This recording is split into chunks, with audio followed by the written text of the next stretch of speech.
Hello বন্ধুরা, আজকে তোমাদের সাথে আমি যে রেসিপিটি শেয়ার করব এটা আমার থার্ড টাইম রান্না করা। মানে খুবই মজার এবং আগ্রহ নিয়ে আমি এটা রান্না করতে চাই।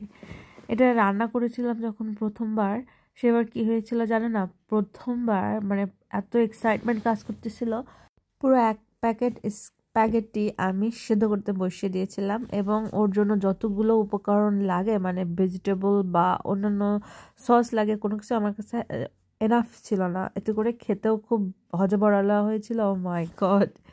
এনিওয়ে, এবার তারপর থেকে সেকেন্ড টাইম পারফেক্ট হয়েছিল, মানে ব্যাপারটা বুঝে গেছিলাম যে আমার ভুলটা কোথায় হয়েছিল। এখন আমি তৃতীয়বারের মতো রান্না করতেছি এবং দ্বিতীয়বারও কিন্তু খুব মজার হয়েছিল। এনিওয়ে, খুব মজার হয়েছিল। রেসিপিটা তোমাদের সাথে শেয়ার না করে পারলাম না। এর জন্য আমি খুবই সিম্পলভাবে রান্না করেছি, একদম সিম্পলভাবে হাতের কাছে যা ছিল তাই দিয়ে রান্না করে ফেলেছি এবং খেতে কিন্তু দারুণ মজার হয়েছে।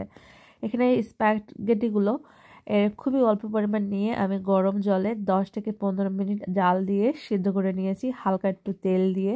অপরদিকে একটি প্যানে আমি হালকা রসুন কুচি দিয়ে নিয়ে তার ভিতরে কিউব করে পেঁয়াজ কুচি করে দিয়েছি, এর সাথে টমেটো চপড করে দিয়েছি এবং ক্যাবেজ দিয়েছি। হাতের কাছে ক্যাবেজ ছিল, সেটাকে একটু লম্বা লম্বা করে স্লাইস করে কেটে দিয়েছি। সেগুলো ভালো করে ভাজা ভাজা করে সেদ্ধ মানে ঢেকে দিয়ে বেশ সময় রান্না করে লবণ দিয়ে হালকা মরিচ গুঁড়ো দিয়ে বেশ কিছু সময় এটাকে রান্না করে নিয়েছি। আর সাথে একটু হালকা একটা ম্যাজিক মশলা পাউডার আমি দিয়েছিলাম। তারপর সেদ্ধ করে নেওয়া স্প্যাগেটিগুলো এর ভিতরে দিয়ে ভালো করে মাখিয়ে নিলাম। তোমরা চাইলে এর ভিতরে ডিম বা চিকেন বা চিংড়ি এগুলো অ্যাড করে নিতে পারো। আমার যেহেতু হাতের কাছে কোনো কিছু রেডি ছিল না, এর জন্য আমি সবই স্কিপ করে গেছি, কিন্তু এটা কিন্তু খেতে খুবই মজার হয়েছিল। তোমরাও কিন্তু তোমাদের জন্য বা সোনামণিদের জন্য ট্রাই করতে পারো। ভালো লাগলে কমেন্ট লিখে জানিও। Bye bye.